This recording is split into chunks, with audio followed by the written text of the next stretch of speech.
Good evening and welcome to the Cambridge Hot Club. We are approaching the 100th anniversary of the birth of Max Roach. I'm Bill Goldberg. I'm with you every other Wednesday, roughly, from 7 to 10 p.m. And the next 6 hours of Hot Club will be listening to Max Roach.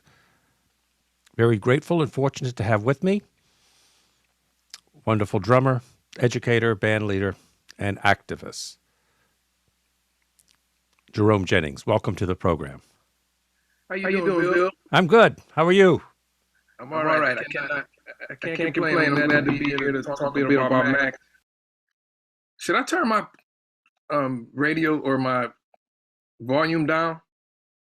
Your volume's good. Okay, cool. Anyone out there don't hear you? I hear you fine, but Okay, cool. You have a good day? I did. It was a lot. It's been very busy, but I can't complain. I'm glad to be here, and yes, Okay. good day.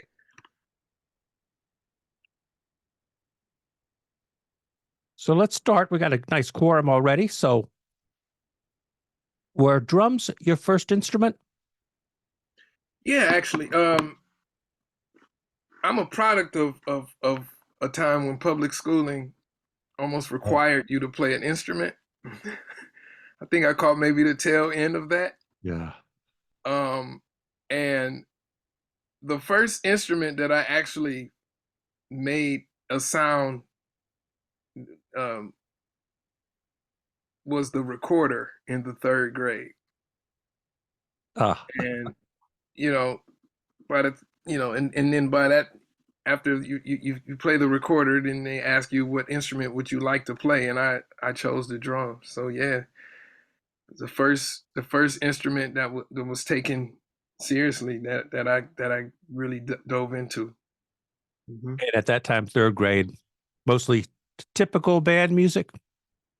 Yeah, typical band music, hot cross buns, Ah, uh, various symphonic wind, uh, beginner marches, a bit of Philip Sousa. so what music did you listen to at home? Were your parents into music? Yeah, they were deeply into music. My Or, um my dad, he was into jazz music, um R&B, funk. I'm from Cleveland, Ohio, so Ohio is known for, particularly in the late '60s and '70s. I mean, we're talking about some of your greatest practitioners of funk and R&B, Mhm. and they were on board with that. My mom more so, uh, on the more on the R&B and that side of things. My dad, he was more eclectic, Santana, uh, jazz that was infused with so many different styles. I mean, he put my coat to so much music. Return to Forever. He had a very lengthy record collection, and my brother and I would just go through his records and just get. It was a joy looking at the covers of those records, and however crazy the cover of that record was, that meant I wanted to listen to it. I wanted to hear what was on it. Um, yeah, Steely Dan. But my dad was deep. Like there was Steely Dan a record, "Do It Again," and the cover was so crazy. But my dad was deeply into the more acid jazz sounds like CTI, the CTI movement. He was big into that. He was big into fusion. Uh, a lot of Wynton Marsalis. It was a very eclectic um, um, a repertoire of very various musics in the house. Yeah. Yeah. My father sold furniture, but he liked at his store, they also sold stereos. So he did a lot of work with RCA. Got you. So I grew up with every RCA record, too many. So since we just passed Christmas, I remember one year we got lots of free stuff, and he gave my mother for Christmas one year Jefferson Airplanes After Bathing at Baxter's. There you go. There you go. Yeah, A&M Records. Yeah, my dad was into so much like that period, his period. Like he was born in 1950, so late 60s, early 70s. I mean, I can sing almost every Temptation song you can think of. Like the dramatic stylistics that was in the house. But also the 70s, the early 70s, late 60s, early 70s period of what jazz, what was coming out, what people were producing musically, um, within the genre of jazz music. He was deep into it. Well, we'll talk more. We'll start talking about Max after a little bit of music. Anything you want to start with? Um, I you know we can start at the beginning. I mean, Okay. well, I always like to um maybe we can start with Max as a side man maybe. Okay. Maybe we can start with maybe Benny Carter. If you Man River. Maybe we can start with Old Man River. And I've also got the Coleman Hawkins queued up too. Okay. So why don't we do those two and then chat again? Okay. Okay.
Benny Carter, Old Man River.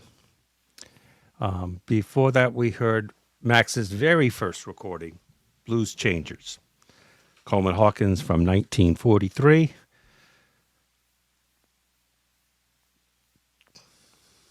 And I listed in the chat, but Ellis Larkins, Jimmy Shirley, and Oscar Pettiford, rhythm section, and then Coleman Hawkins and Mr. Roach. Welcome, Jerome. Great to have you. Good choices. Good choices. Glad to be here again, Bill. And I'll be remiss if I didn't acknowledge Raul Roach is in the house.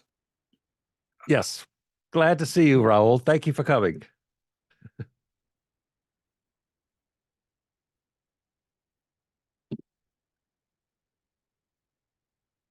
I don't hear you. I see your mouth moving, but let's see.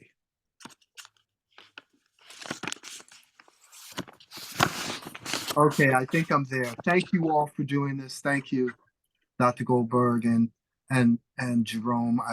I appreciate you all doing this, and it's such an exciting week coming up, and it's so great to hear this. I don't think I've heard the first recording that Dad ever did. I'm sure, even though I'm sure Phil Schaap played it plenty of times at Columbia. But thank you so much. I'm going to go back to listening, and I'm enjoying everything so far. Thanks again. So, Jerome, when did you first hear Max? I first heard Max, my mom, I still have the recording. My mom, she came home and she went to she would go, like, you used to be able to get CDs and recordings if you went to a gas station or if you went anywhere. Like, they would just have CDs, right? Yep. or tapes.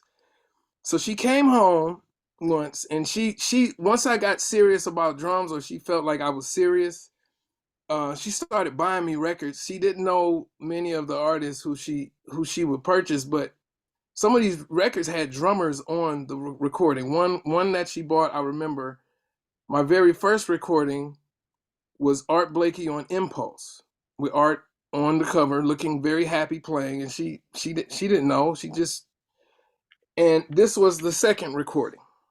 Mm-hmm. Okay, Max and Buddy Rich, a battle, and I listened to this record, and it just completely blew my mind. Just the technical facility that both musicians have, it blew my mind. But I mean, if I can go back to the last two recordings that we heard, I can't overstate how important those recordings are. It's very important. Well, for one reason, well, a few reasons. Benny Carter and Coleman Hawkins, these guys were juggernauts, kings of Black American music at the time, geniuses. And I look at a generation, a musical generation. A generation in music terms is 10 years. These guys are 2 generations older in music terms than Max Roach. They've been around much, like, longer than Max had been around. And Max, you at the point of Max's introduction into this music in the 30s and early 40s, you, in order to be able to perform it, you had to come in contact with Benny Carter records. You had to come in contact with Coleman Hawkins records. Like, in 39, he records Body and Soul, and it's a stone cold hit. Not to mention, Coleman Hawkins played in the premier big band at the time. And I'm not speaking of Benny Goodman's band. His band was the most commercially important or popular.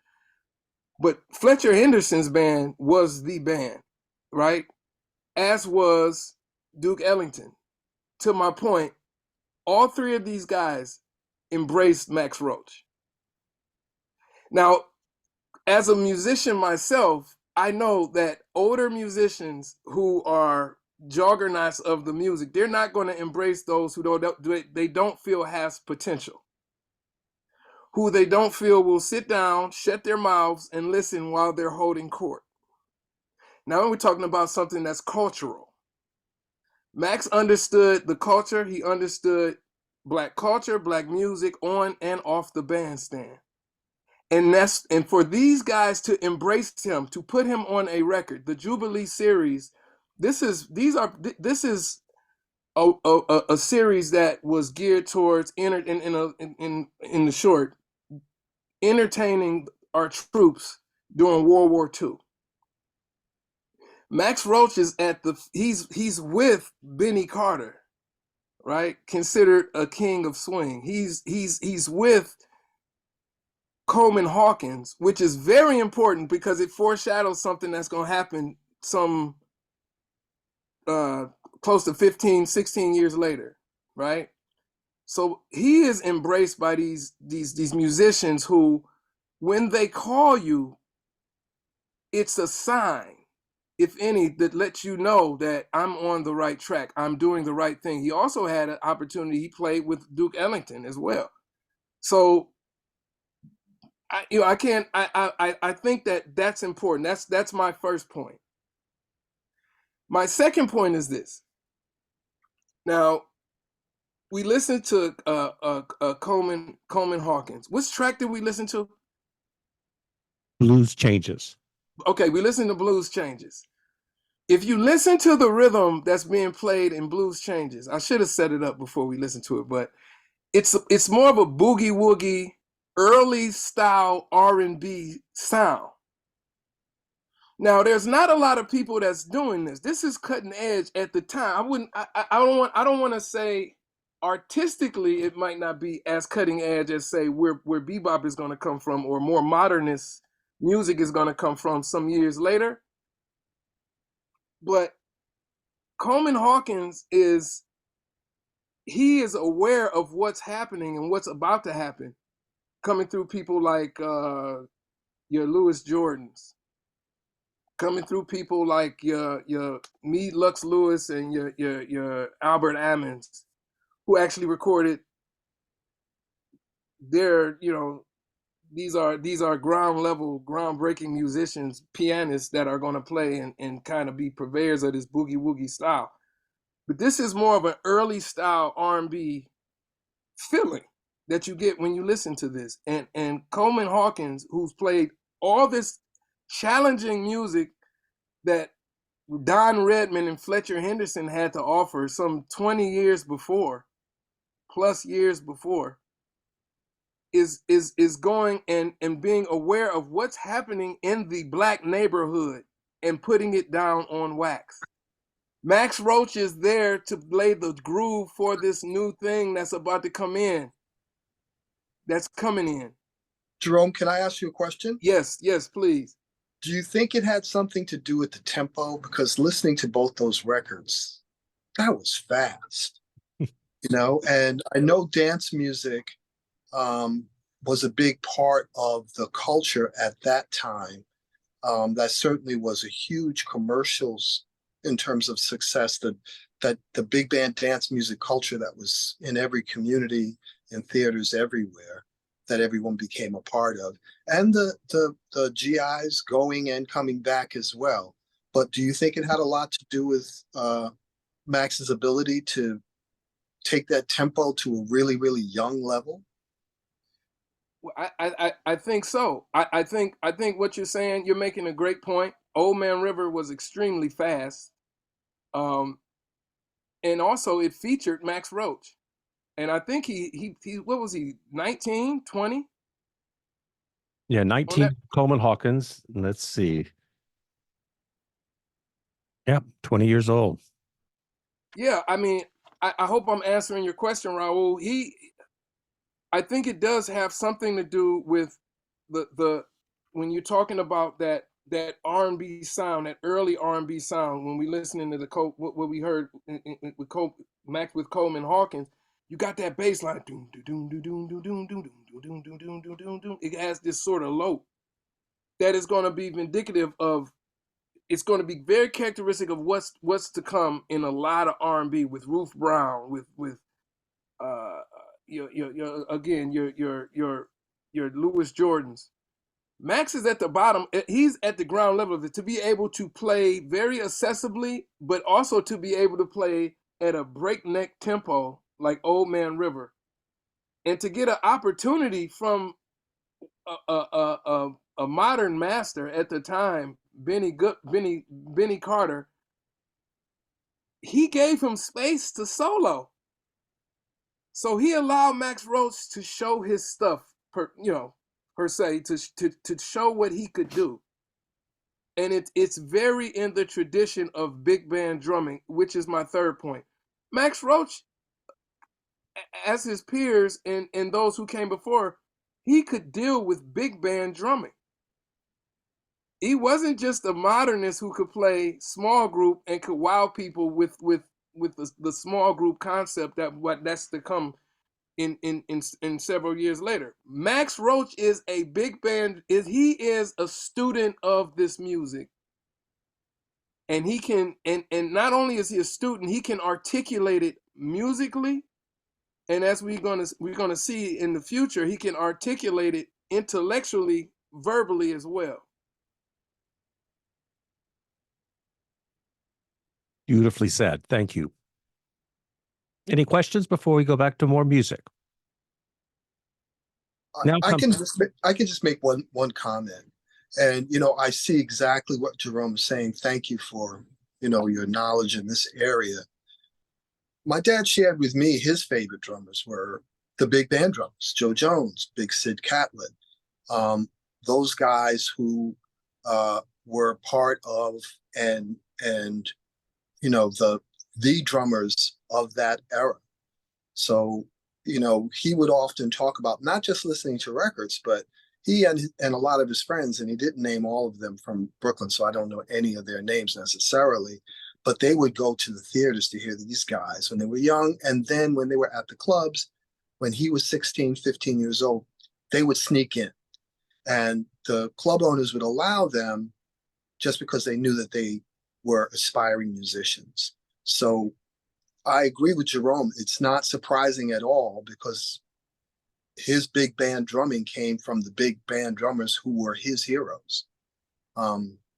So I wanted to share that to concur. Thank you. Thank you, Raul. And you can hear it. The concept of big band drumming, you have to set up the band's figures. When the bands have figures, you have to set them up. And he did it. He did this beautifully with the various groups he would play in, his groups, and as a side person as well. A side musician.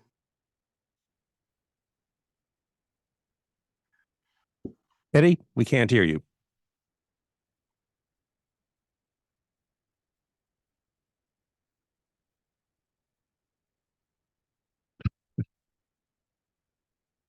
No, now you're muted.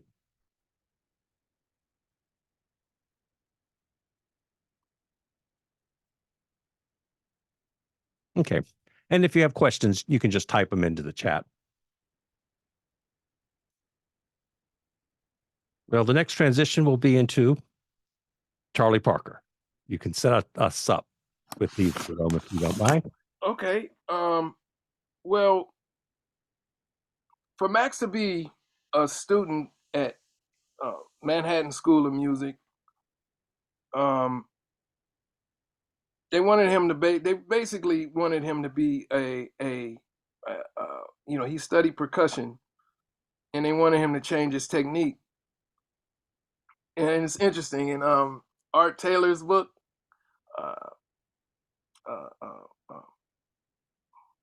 Art Taylor's book, what? Notes and Tones. Notes and Tones, right. I had a brain freeze. Thank you, Raul. In Art Taylor's book, he talks about having two techniques and being able to flex those two techniques when you need to. The technique of playing orchestral percussion, which I can attest to, is different than when you're playing a drum kit, which is largely used, particularly at the time, to articulate Black American musics, various Black American music, jazz, per se. And on 52nd Street, or wherever Charlie Parker was playing, he had to utilize that technique. And that is the technique that he was more interested in for various reasons. I mean, clearly he is welcomed in these circles.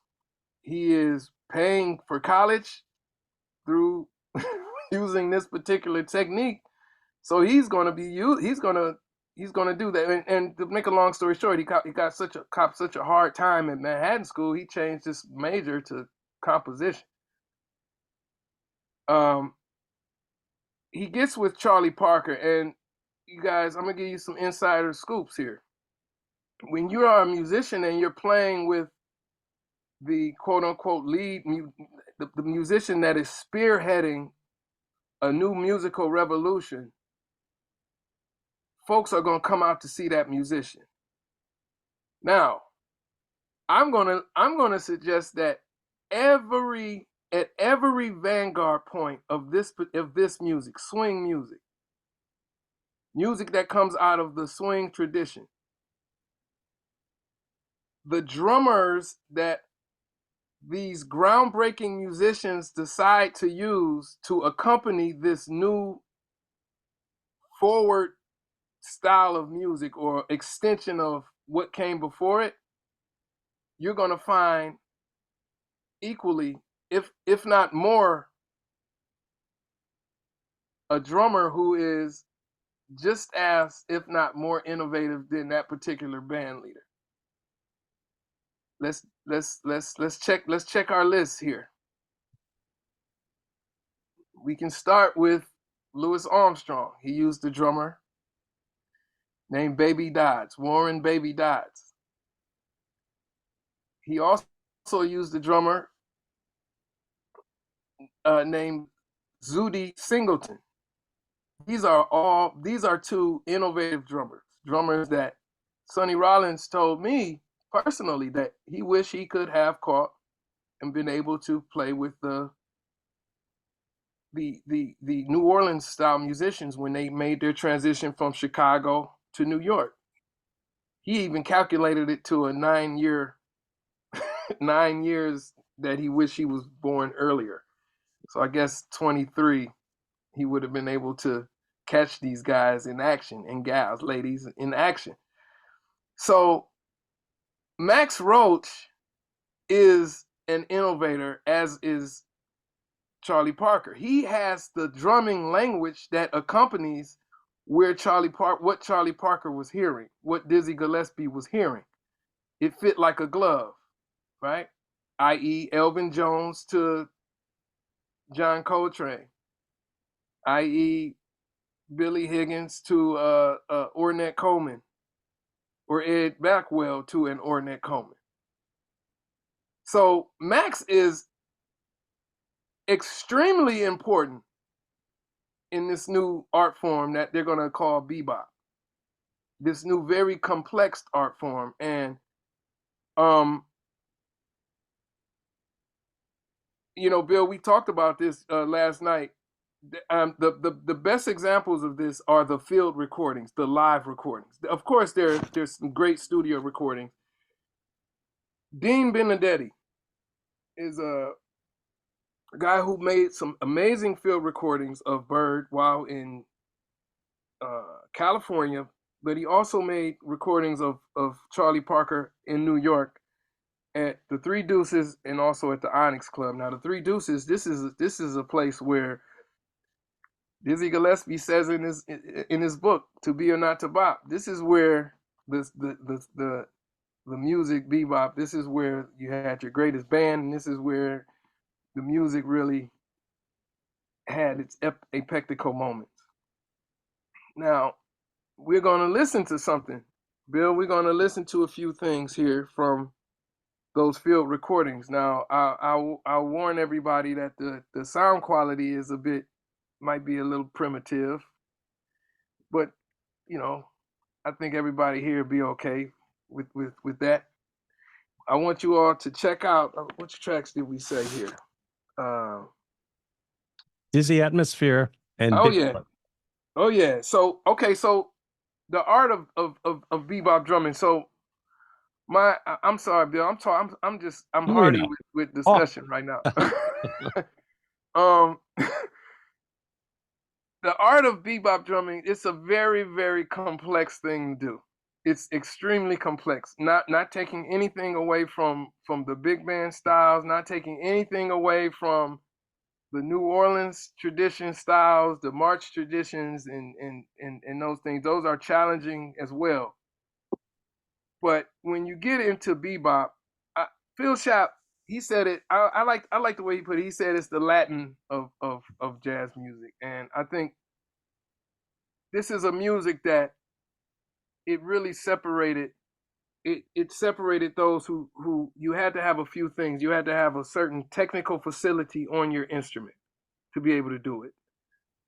For drumming, y'all, we talking about drumming now, okay? So if y'all don't understand what I'm saying, just stop me. I'll break it down. That's my job as an educator. I have to help you understand what I'm trying to articulate, okay? It's my job. So when you're dealing with the bop style of drumming, you've got a very complex pattern in splang, dang, da dang, dang, da dang, dang, da dang, in the ride cymbal, which before the bop period, or I should say, I would even say before the big band period, that was relegated. That pattern was relegated on the snare drum, and the bass drum would work in tandem with that. Now, to bring that up to the ride cymbal and to be able to articulate off of that ride cymbal with your right foot, your left hand, and also your left foot playing what's called a hi-hat. It's extremely complex. The art of playing a drum kit, which is it gained it is an American art form. It's an art form born here in America. It's almost like I like to call it a capitalistic take on drum circle playing of the of Far East in Africa, because in Africa people play the drums, but it's a communal instrument. There's like 5 people doing a job. They each have a small a very simplistic rhythm, and when you put those rhythms together, it turns into a very syncopated, complex rhythmic pattern. Now, what makes American drumming very, very uh, complex in its nature is you have one person doing the job of 3 to 5 people, right? Max Roach is going to take that concept to an entire another level. Max Roach, people like him, Kenny Clark, Art Blakey, uh, Roy Haynes, who amazingly is still here.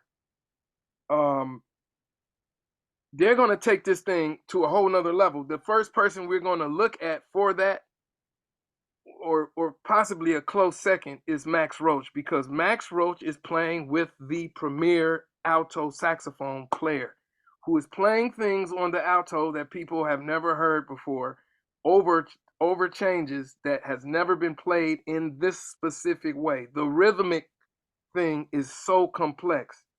And Max Roach, when we listen to this track, when we listen to Bigfoot, I want you to hear how he is putting exclamation points and accompanying or comping in between uh, uh, uh, Charlie Parker's phrases, right?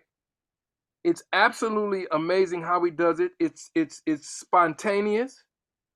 It's still grooving, and he's doing the job of 3 or 4 people. You don't know what he's going to play, and that is the spontaneity, but it's still grooving, and it's amazing. And then when we get into Dizzy Atmosphere, it's a neck breaking tempo, extremely fast. And Max plays tempos like It looks like he's eating a sandwich when you watch him play while he's playing extremely fast. It's absolutely amazing, and it's earth shattering. At the time, the same way Max Roach, as Raul Roach just mentioned, hung out and sat up under people like Big Sid Catlett, Chick Webb, and big band drummers of the 30s and 40s, young drummers, i.e., younger than Max, i.e., Roy Haynes, and others, are going to be sitting up under Max Roach when he plays with Charlie Parker, learning how to deal with this style. Stan Levy. They are going to be up under Max Roach. And you're going to hear why right now. I love these Dean Bittadetti field recordings. I'll tell you why after we listen.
Yes. Oh, dizzy atmosphere. Incredible. Unbelievable. It's such a challenging art form, you know, to be able to keep one limb holding that groove, that pocket in the ride cymbal, and to be able to phrase around it. And it's very interesting, when you think about where various groups of African folks landed, right? When taken from Africa and dropped in different Caribbean areas, right? Bodies of land. And we all have our take on how like our ways of performing drums.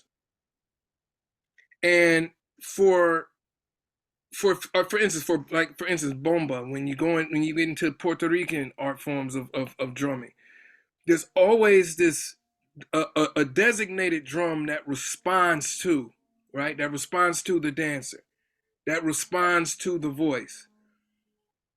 The art form here on what was called the mainland, the United States, these drummers created something so amazing and so powerful, but also it's conflicting as well because it took the communal aspect out of the art of actual drumming, but it left it in because your limbs have to be united together as one.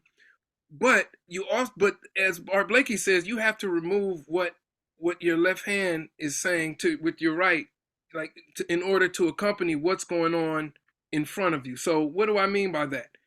When you hear Max Roach play, when you hear him play Bigfoot, and you're getting these you're getting these they call them dropping bombs at the time, but you're hearing these different comp phrases that are accompanying, right? It's like a conversation with the soloist, with Charlie Parker, right? And this is something that it's such a unique form of art in ways of playing, and it's so complex. And Max Roach was a master at this.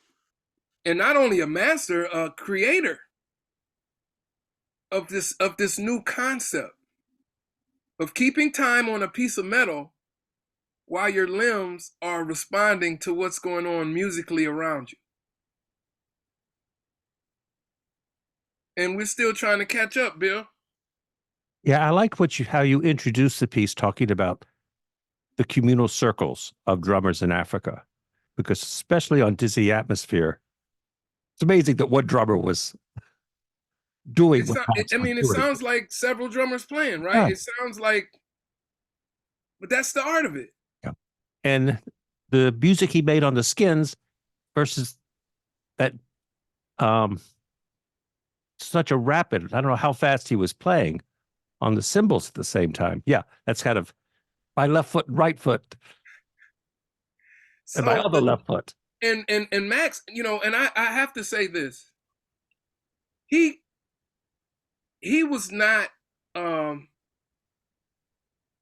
shy about talking about how much he practiced coming up with his drum kit in his room. I think this new documentary actually deals it deals with that briefly. Max Roach didn't believe in genius. He believed in hard work and putting it together. I'll never forget one of the things that Max told me was an interviewer asked Magic Johnson about his God-given talent. And he said, well, maybe the only thing God gave me was the ability to focus on the basketball 18 hours a day. That's right. And his height. Yeah. That's Yeah, it. I hear that. I do want to add something to what Jerome was saying about the conversation. And it's very much a tradition going back to Africa in terms of the music that was created and that call and response, that it was a necessary part of things, that was part of the African tradition, part of the work tradition of the enslaved, part of the church tradition, that call and response. There was always someone who said something and someone who had an answer, and it was improvisational, and it was spiritual, and it came from a place of the soul. It wasn't a practice, it was a response. And so to see what Jerome is saying, that about using the limbs in a way where you have a response that's given to the soloist and to the tune itself and to the melody is, I think very much in tradition of African and African American music. So, I mean, that's certainly what I listen to when I listen to the music that you're playing, is those responses from those other limbs.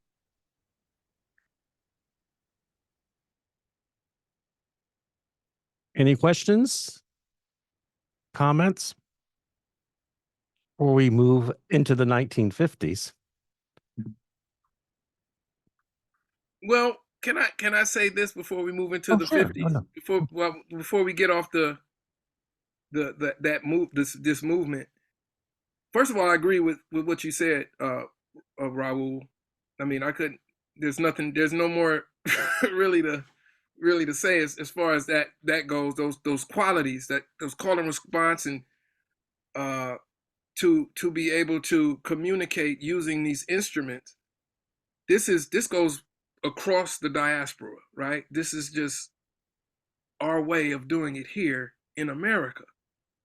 But we have to know that the envelope must be pushed, particularly when we're talking about this style of music, right? It comes out of social movements. I will quote Max again when he says this is a social music. And let's be clear here. This style, this music called bebop was rebel music. All of those bombs, quote unquote, that you heard, all of that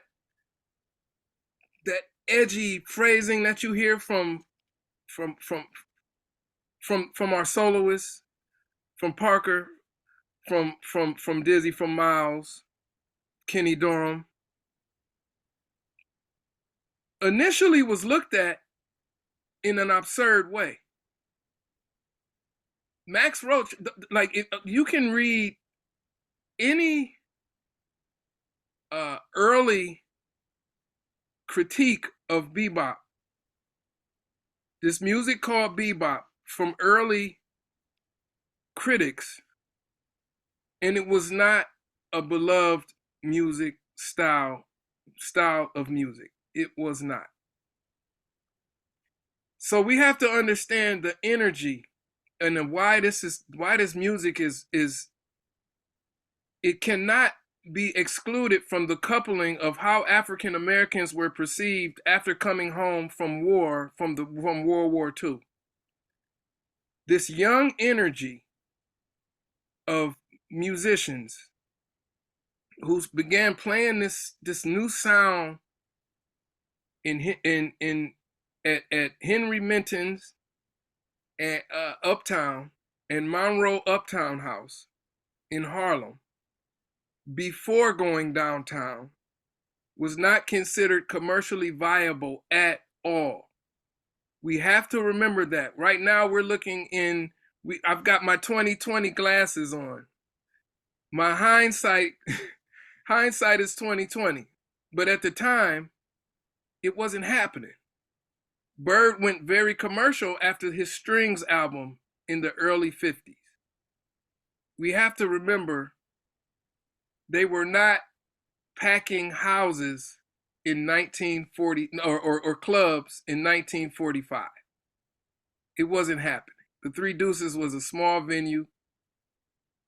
Onyx Club was a small venue. Think of bebop as underground hip hop, ladies and gentlemen. I had to say that, Bill. A lot of people don't want to hear it, but it's true. No, I agree. Yep. And Max knew it too. And Max knew it too. He was at the vanguard of it. Yep. Wouldn't you say because the music was so complicated that it took people a while to adjust to the new reality? Well, people could hear the swing feeling. The swing feeling was there. Right. Okay. What made it tough for people to wrap their head around is, well, first we gotta consider what came before it. When you think about big band, when you think about sing, sing, sing, when you think about, when you think of big band music that was considered a hit at some maybe 8 or 9 years prior to 44, 45, this music was a different type of accessibility for that music. Thelonious Monk was playing chords that sound extremely dissonant. Max Roach is playing drums that seems extremely dissonant when compared to what Chick Webb was doing to accompany his band with Ella Fitzgerald. Like, I want you to think about a Tisket, a Tasket, how that music sounds. Swing music had become so commercially popular. It would never, like this music, the music called jazz will never get the popularity that it gained in 1936, 37, between 35 and 37. Also, that's another harsh reality people don't want to hear. And another reality is there were two prolonged recording bans during the 1940s. So Absolutely. Plus, we also have to consider the tax that was created, that people weren't even allowed to dance anymore. Cabaret tax. right. So yes, the music became it was definitely more complicated. To your point, sir, the music definitely became more complicated because it was out of necessity. These musicians felt like the the the swing era had become too commercial, and when things become commercial, it's hard to tell who's real and who's not. Let's call a spade a spade. I mean, Benny Goodman was real. She was serious about it. Duke Ellington was serious about it. Count Basie was serious about it. Why? Because 30 years later they were still playing the same music, or the same format, not the same music, the same format, right? But there were thousands of big bands across across our these United States, and people were trying to cash in on this new craze. Camel cigarettes sponsoring, soaps sponsoring. These young musicians, this young energy that was coming out of the inner cities, and that was coming from the South up north. Man, we got to change this up, man. This stuff is becoming corny. Let's do something different. This is where you get your Max Roaches. This is where you get your Dizzy Gillespies. This is where you get your Roy Hayneses. Well, we date the swing era from about 1935, but if you listen to the music, and we all do, the swing era really, I mean, that same music was being played by different people in 32 and 33. The recordings that Fletcher Henderson made that Benny usurped, I guess, or took, was around 3 or 4 or 5 years before, and it was underground music then. Yeah, absolutely. Yeah, at one point, big band was considered cutting edge and a new thing that was shaking up the United States. I mean, when you think about the dance craze that came in the early 20s, man, that was rebel. The late teens, early 20s. People were saying, you can read various magazines, various publications that stated that dance was ripping this country apart. It was demoralizing the country. Dance. yeah. So what do? Oh, we do more of it, because young people want more of what is rebel rousing the country. Right?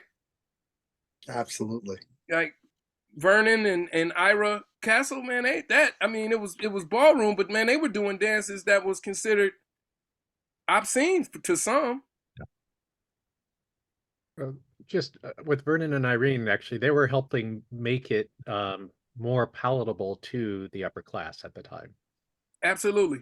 So, but on your dance thing of saying it was crazy. I mean, when waltz came out, like in the 1800s, like that was considered an obscene. You were too close. That was like very, ooh, you shouldn't do that. And so, yeah, it continually happens over and over. I agree with that. Sorry, I can't put that in. In terms of that transition from swing to bop, just the sort of basic generalization is movement from a dance music oriented towards dance to a listening music, to a music where you're sitting and you're listening to the music as an entity unto itself, without the element of dance necessarily. And that seemed to be sort of a basic demarcation as I hear it and understand it. That's absolutely true, but you can't listen to the music without moving, even if you sit. I can. I find it fascinating. Dad used to often talk about how that whole cabaret tax really was a funnel for the best musicians because the black club owners couldn't afford to pay the cabaret tax. They couldn't afford to even pay the performance royalties that were due on the music. So using the chord changes from popular tunes that people would recognize, you didn't have to pay for the melody because that's essentially what you did. So you improvised over those chord changes, and the best soloists got the gigs. So it was also a competition of that kind of virtuosity. And when Bird came on the scene, he just big-footed everybody in terms of his ability to be so to have such fluidity with his ability to spontaneously create in those spaces that needed to be created, because you couldn't have dancers and you couldn't have singers. That was not going to happen anymore if you were a black club owner, because you nor your audience could afford it. Downtown is where Dad talked about they would play for money. Uptown, they would play for love and sex and drugs all night until the sun came up. But very much it was that cabaret tax became a funnel for the music. It wasn't like, oh, let's just do this. I think obviously it became more and more complicated because it became more and more fun because you had these musicians who had this facility, you know, in terms of their technical abilities. But certainly that cabaret tax was the funnel that made the transition from big band music to bop. At least that's what I was told. You have, this is Raul, man. You're a hell of a secondary source coming from the primary source. You look like the primary source. Thank you.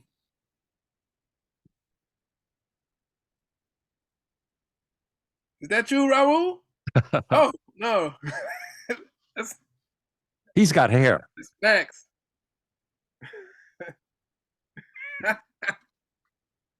You look just like your dad, man.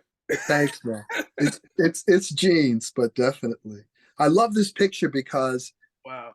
that drumstick in front of him and the focus on his face, it makes me think of the fact that everything he ever did, everything he ever experienced made that moment happen.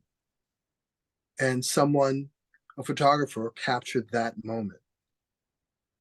So I look at that picture with fascination and think about everything that brought that nanosecond into being.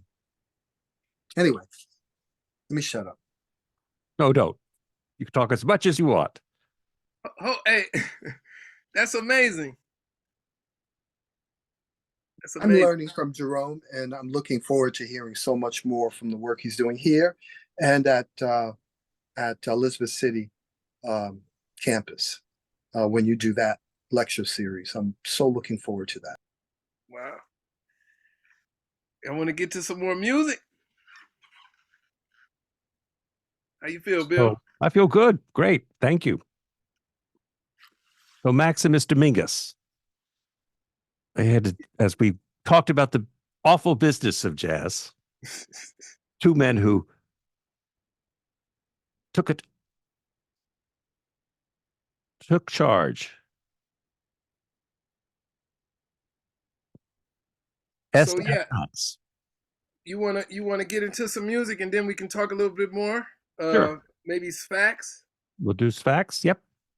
and Bill. You know, you can always throw some stuff on that you wanna check out too. I know you a Max fanatic yourself.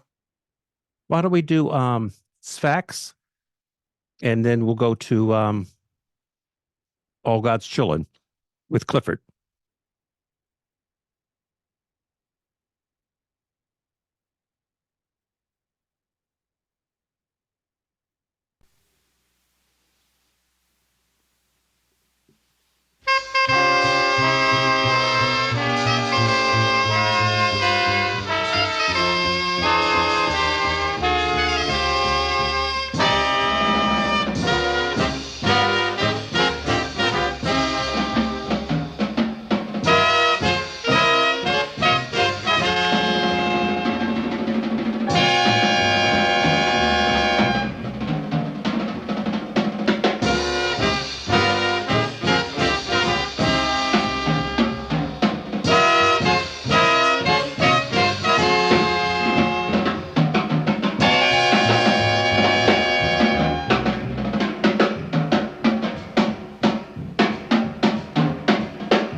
a Teddy Edwards original, Sunset Eyes.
Max Roach and Clifford Brown. Am I coming through? Something has happened with, yep, okay, good. All my red lights turned yellow for a second. We just heard S-Fax, All God's Children, and Sunset Eyes. Sfax, that's Max's first record as a leader. Any And that's, comment? you know, Bill, that's important. It's important to to talk about Max as he begins to break out in that leadership role. And I, you know, when you think about his breakout and from going from Charlie Parker and then into um, his wants to become a leader and his desire to become a leader. And Raul, you know, please jump in here if you have any firsthand antidotes here. When you're in the business, you see things about the business that you would like to change or that you would like to see be a bit different. Um, Charlie Parker, again, we're talking about 10 years being a generation in music years, is a generation older than Max, and his early mentors, as we played at the beginning of the night, was Benny Carter and Coleman Hawkins. I'm sure his associations with them, he got a better understanding of the pros and cons of the music industry, the business of music. And his associations later with Charles Mingus and the beginnings of their collaboration, not only as musicians but also as business partners in creating debut records, along with Charlie Mingus's wife Cecile, and there was another character, a person as well, but their name is leaving me right now. That is big. That is big, Bill. For an artist to flex their autonomy, to be a living and walking example of what it means to have autonomy or ownership of one's own destiny, particularly African Americans. You think about where Max is from. I mean, Dismal Swamp, where he was born. This is a place where Maroons or escaped slaves went to actually hide until the coast is clear and then move on. Very poor. I tend to believe that Max, his entire life, had that energy and spirit inside of him. And when you're talking about 1944, we're talking less than 100 years pre emancipated African Americans. So for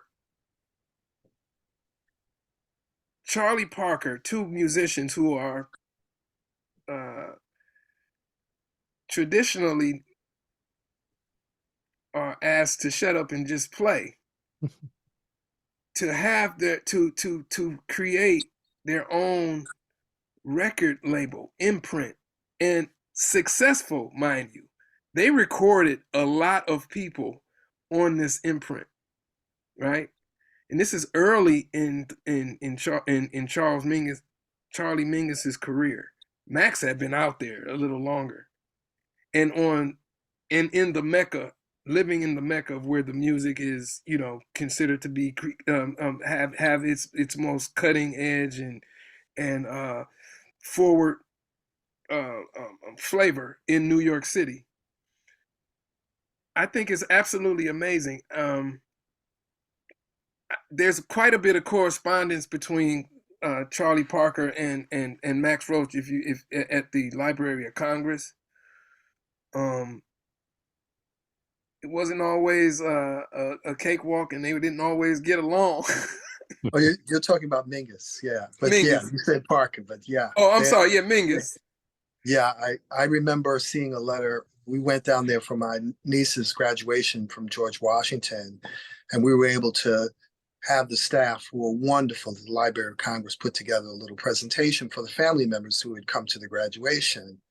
And one of those letters was signed by Mingus. You know how you sign love? He would sign it to death. Hate Charles. But, you know, the tragedy of what you're speaking of, I agree with you with the bravery of these two men who were known to be aggressive, you know, in terms of their ability to defend themselves, what they had been through with the mafia, with the club owners, with the record labels. A lot of it was like out of that, those GIs coming back saying, no, we're not going to take it. That whole feeling of like, we're not going to just lay back and get it done. The young man that you're thinking about that was a part of Debut Records was the executive at the time when the unions and the mafia, who had a lot to say about what was going on, told them unequivocally that they were not to transport those records from Debut. And that if they showed up at the loading docks, they weren't going to deal with them. And they weren't going to allow any of their unionized truckers to deliver them anywhere in the country. And that's what they were told. So this young man who had a wife and a young child rented a truck, got in that truck and decided to deliver them himself. He was never heard from again. He left behind a wife and a child, destroyed my dad. He hated the fact that he knew what happened to him. They killed him and they disappeared his body. Wow. And there are many of those kind of violent stories around club owners and others who, you know, the history of African Americans, you have a successful business or a successful town that you found, and all of a sudden it's firebombed, or, you know, they come in and they kill all the residents if they dare to vote or do whatever. It was the same thing that happened to Debut Records. They murdered the entrepreneur that was not the artist that was a part of that business. So that's a tragic story. And every time Dad would tell that story, you could see the pain, because he was most focused on the fact that he had a young wife and he had a young child. So sorry to bring down the mood, but it's just the truth. I don't think the mood has been brought down. I think anytime we shine light on and learn more, it should actually bring the mood to a place of a greater understanding, which is always a plus for me. I think we got to know, we have to note that this isn't the first attempt or failed attempt due to intimidation of a record label. And we have to also recall Harry Pace in Black Swan Records. His record label was defunct due to a similar situation with distribution. He wasn't able to get his records pressed. He had to go all the way to Wisconsin from New York to get his records pressed, because the folks who would press records, the main folks who would press records would not press an African American's record label, label's records. Also, yeah, not to shake up, but just watching what's happened a few blocks down the street from me. You know, what they did to Dr. Gay at Harvard today. Yeah, she was dismissed. She was dismissed, and I will be blunt. If she were male and white, would this have happened? Well, Bill, we're talking about Max Roach, Raul. We're talking about I Max know. Roach. He shook things up. Right. But So we have to talk. Max Roach spoke, and this is a segment where we're gonna get into this. Max Roach spoke truth to power, and he used his art to do it, and he paid a price. Thank God he lived to be older than 45, 50, or he wouldn't have gotten the accolades that he received later in his life. You know, to be to not only come to the aid artistically, and also, putting your body in harm's way for the African American liberation struggle, but he also decided that he would identify with the struggle across the pond with the Free Africa movement of the 50s, and dedicate an entire album to it. Him and Oscar Brown, you I, know. I think that, you're absolutely right, Jerome. They're fighters. Mingus and Dad were fighters. They were warriors. And I heard the stories about the Newport Rebels, and how they approached George Wein, who I happen to love and is always great to me. But I heard the stories about how they walked into his office and Mingus had a shotgun and slammed it on George's desk and demanded certain things. And George said no. So they decided to do their own festival, which was the appropriate response. In terms of what you were talking about, Bill, yeah, there was a white male fired. He used to be a former Treasury Secretary and president of Harvard. I forgot his name because he said something misogynistically stupid. And I'm sure a lot of their donors are women and graduates are women, and he got fired. So I agree with the intent of what you're saying, but I think when you speak truth to power, as Jerome said, you put your career and your livelihood in risk. I think you're referring to Larry Summers. Yes, I am referring to Larry Summers, who's a bit of a jerk, but he was white and male, and he got fired. But he also came to the defense of Miss Gay at some point in the conversation before she had to leave. I can believe that from Larry, but Larry was a little bit of a misogynist. I mean, the way he spoke, he was a little out there. and a generation closer to your generation, Arthur, than ours. Speaking of my generation, I have just one quick story, if I may be able to tell it. In 1961, May 19th, 1961, I forced my father to let me see Miles Davis at Carnegie Hall, which was recorded with the Gil Evans Orchestra.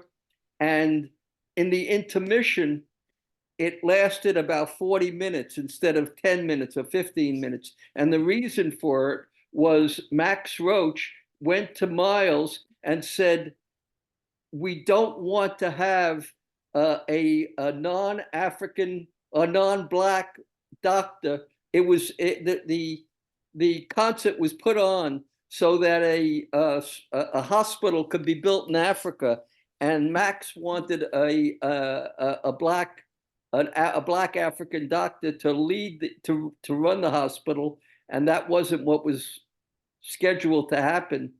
And he almost convinced Miles not to come back for the second half.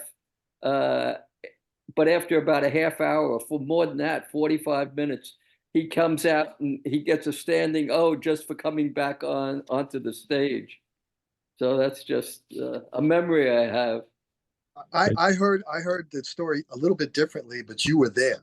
What I heard from Dad was that the organization that the money was being raised for had a history of racism in Africa, colonialist activities. So it wasn't about a single doctor, it was about the organization itself, and that he felt as though an African organization should be the one who was receiving the money to build the hospital, and not this organization, which might have changed, but had a history of being extremely racist and and colonialist in their approach to dealing with Africa and Africans. And so that was the protest. Miles was not happy about it as far as I was concerned. And it put a big, Dad told me that Miles said to him, Max, now is not the time to do this shit. And so I guess, I don't know what that 45-minute, but I assume it was some kind of argument, but that is what I heard the argument was about. We didn't see any of the discussion. We just saw a blank stage for 45 minutes. And we were wondering whether the concert was over or not, because after a while it got a little, people were looking at. But seeing a blank stage at Miles Davis concert, that's not unusual. That's We have two questions. memory I have from those years. I Luke was Mays, do you want to ask a question? Or Giancarlo? Sure. And I guess what I want to tell about here probably belonged in the last break, so I'm sorry for kind of messing up the chronology here. But one of the topics that I've been researching for the past couple of years has to do with the Metronome All-Stars poll and recordings. Metronome was a music magazine, and in 1936, they started having a readers poll to elect a sort of, top band. And a lot of what happens when you watch the results over the years corresponds to what Mr. Jennings was talking about in terms of the transition from swing to pop. And man, I'm really happy you are here. You are doing a great service to all of us with your narration for this whole thing. So thank you very much for being here. But I don't want to talk a long time about this thing. But there's one piece that I think is interesting. It's a readers poll, so it's not critics that are doing this vote. And in the later part of the 40s, Max Roach and Shelly Manne are kind of vying for number 1 and number 2 in this poll. And of course, there's a whole conversation we can have about that too. But to give you an example, in 1949, Shelly Manne comes in first place. Max Roach comes in second place. Manne got 315 votes. Roach got 308 votes. So that's how close it is. The next one after that was Buddy Rich, who got 198 votes. So many of these years, they would make the record with the winners, or sometimes the winner wasn't available, so someone else would get used. So there's a couple of these where Max plays, and the one from 1949, I'll put a couple of pictures in the chat if I can share that. He actually wins in 1950. But it's interesting to me when you talk about the switch from swing to bebop, and the fact that we're talking about readers of this magazine who are basically music fans, and how the new music starts to become not only are they aware of it, but they start to vote in the people who are doing the new music. So I just wanted to let you know about that, and I'll put a couple pictures in the chat, and I'll be quiet from here. But this is super interesting, and thank you for doing it, Bill and Mr. Jennings and everybody else who is here. So that's it. Well, Jerome, I noticed behind you, and behind me too, is Aidan Levy's latest book on Sonny Rollins. And as Giancarlo spoke, I thought of all the poll winners in the 1950 for the tenor saxophone. So I can mention his name, but I'm not going to stir up the soup more. But yes, Stan Getz, not Sonny, not John Coltrane. So. Well, you gotta. Well, I'm not going to dwell on this, John. Thank you, John Carlos, for your comment.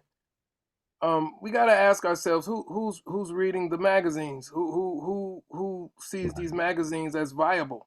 And this is kind of closer to the beginnings of publications dedicated to jazz, which it weren't many. I mean, the main two was Metronome and Downbeat, right? And Metronome was around before Downbeat. So we gotta think about we've got to think about who are the sponsors when you open that magazine. Like who are those sponsors? What demographic are those sponsors gearing their product towards, right? Who's doing the voting? I mean, you're saying that. I know you're saying that it's a audience voter poll, but you got to ask yourself. I mean, and also where's this music? Where is it being played? Raul made an amazing point, which is also inside of a publication called "Clawing at the Limits of Cool" by Farrah Jasmine Griffin and Celine Washington, and it's about Miles Davis and John Coltrane, and it deals heavily with the bebop movement, the movement called bebop, and what happened to it when it left Henry Mitten's place, when it left Mitten's. You can really only sustain a cultural movement within the culture or neighborhoods that incubates that particular culture, the neighborhoods that incubate that particular culture without judgment. Okay? That's the key. Without judgment and without having this a bit of respectability behind its creation. Right? Henry Mitten is, I cannot understate, Henry Mitten is an enormous figure in the creation of this modernist movement, because he gave these artists an opportunity to be in a place without judgment, to come up from wherever they came from. Many of them did not come from New York. Okay? Coming from their homes, wherever they came up from, whether it was the South, the Midwest, and to feel at home and to feel like they could make this music, right? And create. But when it went downtown, it was all about, well, how can we get a sponsorship for this? This is where the vernacular of how you talk can change. This is where you become more performative. Mm-hmm. So I'm not. I don't want to think that. I don't want you all to think that I'm straying too far from what Mr. Juan Carlos was talking about. These magazines come from downtown.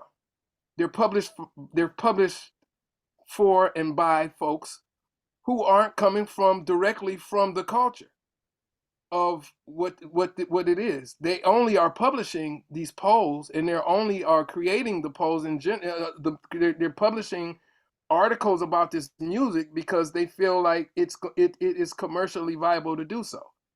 Where I grew up in Georgia in the 60s and 70s, you could not buy Downbeat or Metronome, but you could hear music on the radio. Yes, and there always is an alternative. There was a magazine entitled Duke that was a African American publisher and I'll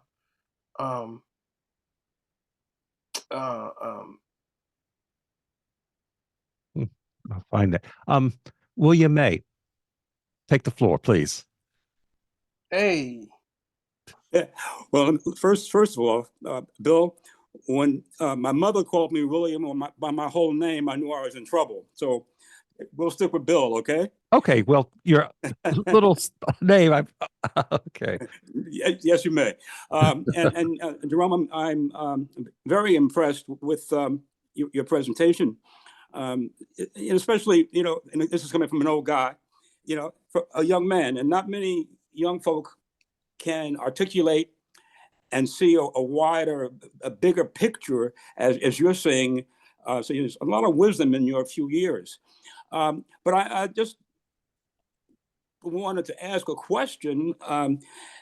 All Western music evolves depending upon the available technology, and then if there's any influence from outside countries, they change a little bit. And jazz certainly is no different in how it has grown and expanded. And you've already touched on that many ways this evening. But my question now is kind of a personal question to you. 10 years from now, what do you see yourself for? Because right now you're not just one of the young lions, you are a young lion. What do you see yourself 10 years from now? And how do you see yourself or imagine yourself adjusting to where the change is going to come? And it's not even going to take 10 years, as you well know. So how do you see yourself in the future? Hey, that's a great question, Mr. Bill. May. Oh, Bill, wait. If you call me Mr. May, I violated. I'm back in school, and I have a whole bunch of kids running around. Mr. May, he hit me. She stepped on my toes. So Bill is fine, okay? Okay, Bill, no problem. Well, I'll tell you what, it's going to be an extension of Max Roach. No, okay. Whatever I do, whether I'm coupling my music with electronics, whatever I'm doing, I have to address my ancestors, and I have to address those who not only came before me, but as we get into this next period of Max, which is one of my favorite periods, just put it all on the line. Took risks. This is why the music that folks in Max Roach's generation synthesized, this is why it was so important, because they were taking a risk. They were extending something that at the time people didn't feel like was extendable. This is, swing music. This is where it's at. This is where it's going to stay. Not according to Thelonious Monk. Not according to Charlie Parker. Not according to Max Roach. I tell you what, Bill, I'm also going to address and continue to, as I did in my first two albums, the social ills that's happening in our society, in the society that not only hits people who look like me, hits humanity, but also that will address issues and problems that we have from within the so-called jazz industry, our music industry. What's happening with issues like what we were talking about with Metronome magazines and jazz publications that don't, this word I could not find, yet another brain freeze, my second one of the night, don't have editors that are coming out of the cultural experience of jazz or African American art forms, various art forms. If you don't have editors that understand the temperature and culture, the temperature of the culture and where we are right now, and also asking the question, where are we going? And not just in a musical sense, we're talking about as a people. You're going to always come up short. You're going to always have these polls, and you're going to always have these different antidotes to try to get people to buy this magazine, because the temperature is not, it's just, these are things that I'm going to continue to address until it's right. Yeah. And you're going to evolve with the music. I love your bookshelf. I mean, and what you're saying is, I can't think of the brother's name out of Washington, D.C., who just did a book. It came out last year, an African-American. And he said, the title of the book is, "There Ain't Many of Us Left." Willard Jenkins. Yes, thank you. So you're talking about brain freeze. I'm old, I can have those. All day long. Yeah, so what you're saying is very true. Who writes about the music? Have they lived the music? And some of them are just lovers of music, and they're comparing it, apples to oranges, and it comes, as you're experiencing it as a musician, it comes from the inside out. And and you have a physical and mental genius such as a Max Roach who could do all those things. You have those two entities, the two functions happening simultaneously. That ain't easy, and you address that. But can others, or do others really get that? They might just say, well, gee, he or she played, had a nice beat, but it's not singing as a drummer such as Max Roach would do as he's playing. His drums sing, so the drum also waltzes, it sings. And that's my program for the night. It's almost my bedtime. It's interesting. You, Bill. It's interesting, Bill. Max Roach, nothing he did was inconsequential. Nothing he did was spur of the moment or just because he could do it. Everything had a purpose. Everything seemed to what he did largely seemed to address a greater issue, a broader issue, right? And you can't expect everyone to be this way. This is a special human being. Courage is something that it's everybody doesn't have. We have it just to wake up and move about our day to day, but a person like a Max Roach, a Harry Belafonte, a Eslanda Robeson, Paul Robeson, these are people who they took it to the next level, to the point where they become the trend. They become the setter of the stick of where you can go if you work hard towards getting to that next level of courage and integrity. Integrity. Just my last comment, because we can move on. But I mean, are there others around you that you're forming your own body of people to help make that next evolution, that next level happen? Because it's not going to be easy. It wasn't easy for Max and Mingus and Monk. It's never been easy. So, I mean, do you have a body of folk who are with you? You don't have to mention any names, but Well, you name Monk. You name some heavy names here. You guys are gonna. This might rub some feathers here, but I'm gonna say this. What Max Roach, Thelonious Monk, Bud Powell, what these people had working with them and against them was segregation in this country.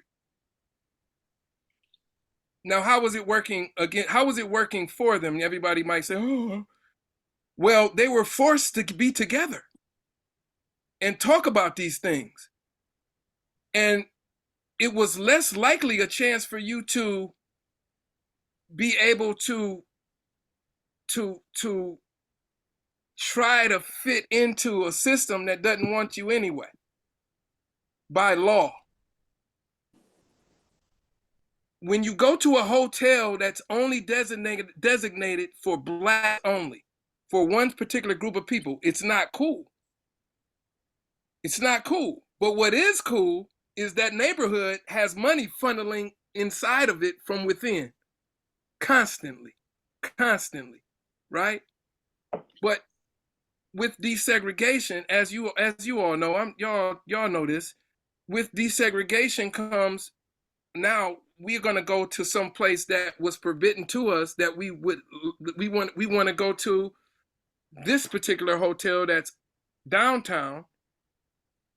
So now Brother Jimmy or whoever, hotel uptown, doesn't get the patronage, and therefore that's a business that's no longer exists, because there's not a lot of people downtown running to go to Brother Jimmy's hotel uptown. It usually doesn't work in reverse, usually, unless it's a slumming type situation. I don't want to get deep into that. That's a whole another topic. But these brothers, they were forced to come together and find a solution to a problem that was running rampant. Still today runs rampant, just in a different form. Right now, it's hard to get folks. There's folks out here now. Don't get me. I have my tribe, but it's hard to get folks together because it's that opportunity, it's that chance I might get cherry picked by an entity that does not like willfully seem to appreciate or nor respect the art or people who the neighborhoods that the art form comes from, unless it's an exceptional person like a LeBron James or a Christian McBride. These are exceptional talents. Can you relate that to what Jackie Robinson did by breaking up the black leagues, by getting accepted into the major leagues? Let's understand something.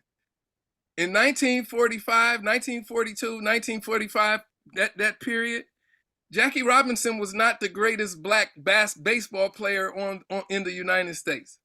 Absolutely. But that's not the issue. The issue is, yes, it is. He came in, it helped destroy. What I'm trying to say is, when he came in, it helped destroy the black leagues. And so that's similar to what you were, talking about in terms of, what your issue was. No, but I have to go back to my point, Arthur, right? Right. I have to go back to my point. Not only did it destroy enterprise that had been around for decades, right? Not only did it destroy that enterprise, but it taught black folk who wanted to who just loved playing the game and wanted to play in a league that they could make more money. This is how you have to be in order to get in that league. Josh Gibson didn't have a chance the way he was as a person. Yeah. But then it's a double-edged sword too, because within the black community, they'll say, "No, man, don't sit that way. Don't talk like that. We'll never get in if you keep acting like this. If you keep acting like this, we will never gain acceptance and respect." But if that's who you are, you should be accepted. A Soldier Story is a great play and movie that deals with this. This concept of what I'm getting at. So it's so nuanced and complex. It's not as cut and dry as, yes, Jackie Robinson breaks into the majors, and now the aspirations for black ball players is not to play with the Homestead Grays, but to play with the Brooklyn Dodgers or so it's so much more nuanced and it's fine. It's fine. It's heavy. I don't know if anybody knows this, but my background is in the recording industry as an A&R person. So I worked as, an A&R person at a lot of the three of the major labels. I worked for Quincy and others, finding, signing talent and executive producing albums. So I still stay very much in touch with young people who are making music. And for me, what I see happening, I'm very hopeful, because the commercialization of rap is almost analogous to what Jerome was talking about, the commercialization of the swing bands, the big bands. And now it's become so pervasive, so formulaic, so everything else, people are moving away from it. When I go to the young people that I follow who are musicians playing in the lofts here in New York and small clubs and other places, they are amazing because they have a facility that goes all the way back to the beginning of African American music to today. So I will go see a band and they will play John Coltrane or Love Supreme and segue into Notorious B.I.G. effortlessly and back and forth. And out of that, I really believe that a Charlie Parker will be born.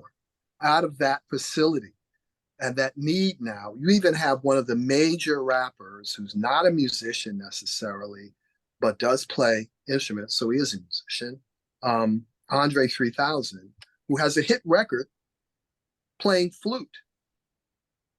And I think he has shown, he's sort of like, even though I don't think the record is some kind of great, doesn't show a great bit of musicianship or anything else.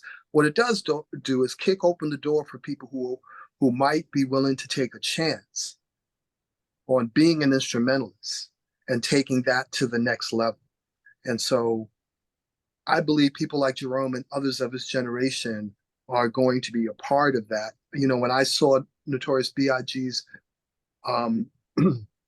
documentary and Dad was mentioned, because I'm having a brain freeze here. Help me, the saxophone player who mentored Donald Harrison. Donald Harrison was playing Dad's solos so that Notorious B.I.G. could find a different kind of cadence, a different kind of phrasing in his rhythmic rapping. And he did it. And they played Dad's solo right under his rap, a solo rap without music, and it matched perfectly. And so I do believe that the facility that the internet and other things have given people to be able to instantly put their hands on, these young musicians instantly put their hands on all these different sounds, and them loving everything from the blues to trap music, that out of that is going to be birthed something new. And I think Andre, although I don't see it as anything musically revolutionary, I see it as a revolution in the ability for people to see that there's a way to be creative in any way that you want to, and people will embrace you. And so I'm hopeful for the next 10 years with people like Jerome and with people's knowledge of this long history of creation, including what my dad contributed. But I'd love to hear some more music. So whenever you're ready, I'm ready. Let's go to some music, some Freedom Now Suite.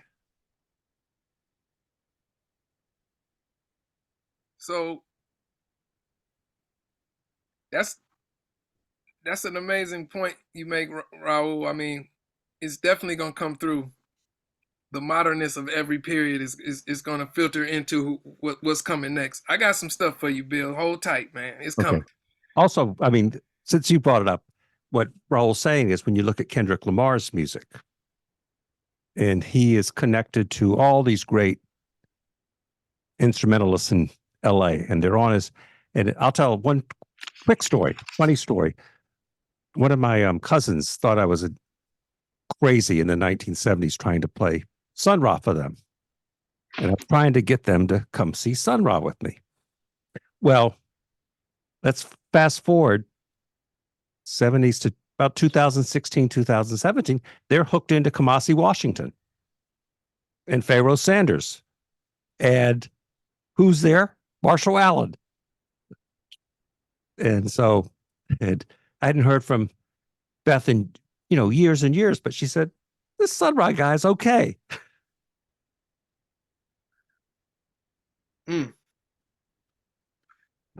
So you want to get into some Freedom Now? So we insist. So Raul, I know you had associations with Oscar Brown.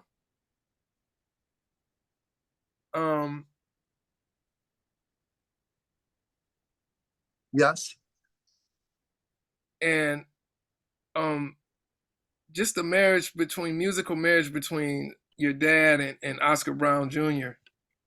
Man, could you speak to that a little bit, maybe? The only way that I could possibly speak to it, because I was born in 57, so I don't really have a lot of firsthand knowledge, but in speaking to and watching Dad, like you so eloquently said, a little while back, that courage to be able to try things that are new, to use poetry. He continued to, the things he did with Toni Morrison and, at the Kennedy Center later in his career. And as far as I know, not any of that. And they toured in Europe and America, and not any of that I'm aware of right now was ever recorded. But I think his wanting to expand the bounds of art and creativity and have that kind of collaboration, even with Abby, not just as a vocalist, but also as a writer. The plays that he did, the work he did with Alvin Ailey, I think he saw it as bringing all of the art together to make something that art that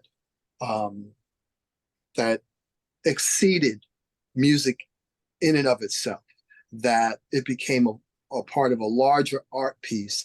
And it's, now that I think about it, it's very kind of African, because if you're talking about a village that has ceremony, art in terms of sculpture, and gods, you had dance that was involved, you had griots, and you had music and vocalization, all as a part of this ceremonial structure.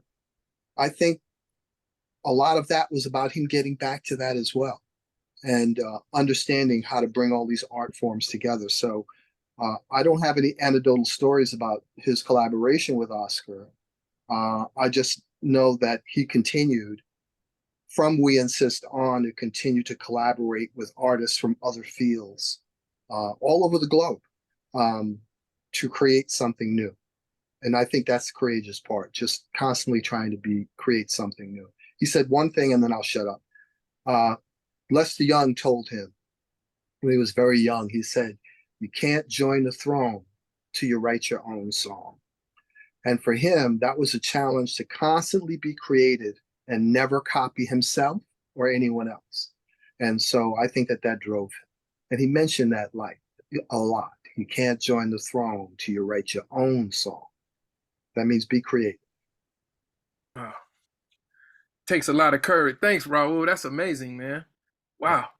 I mean, it takes a lot of courage to write your own song and to play what you hear, because it might not align with what's been going on up until your point of your turn to take the reins. And Max had that courage to just, this is my style. I tune my drums this high. Yes, I do. I'm gonna keep it going. Can we maybe play I think Freedom Day? We can do that. Yep. And after if there's time, are you able to play All Africa? I have All Africa queued up, so I'll start with. Okay. Beautiful.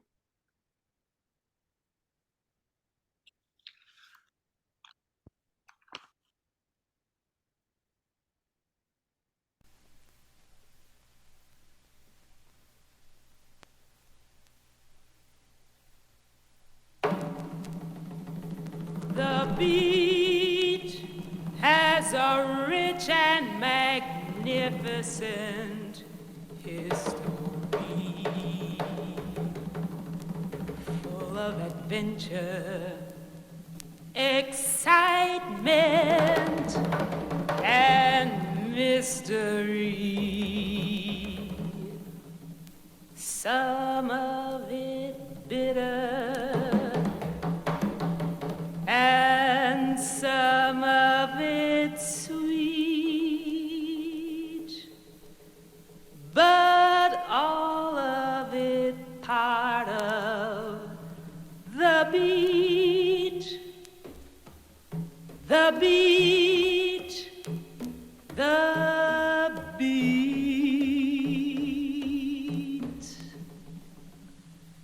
They say it began with a chant and a hum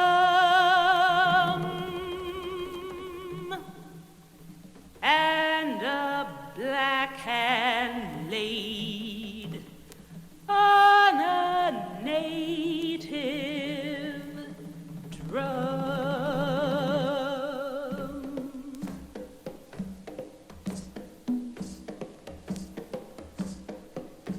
Bantu,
listen, whisper, say we're free.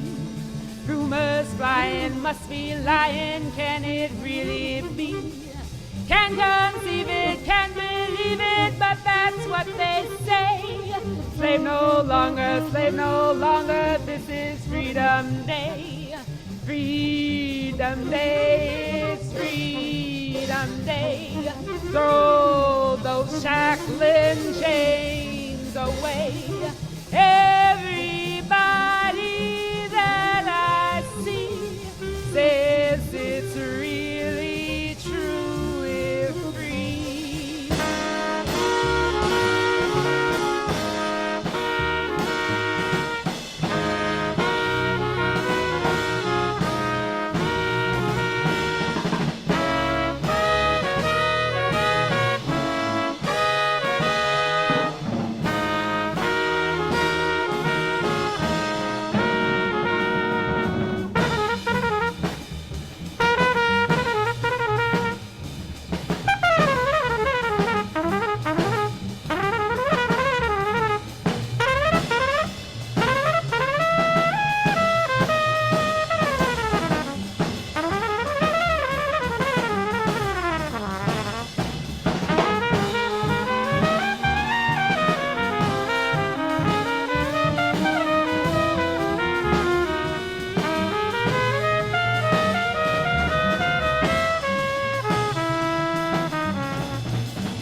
Listen, whisper, say we're free.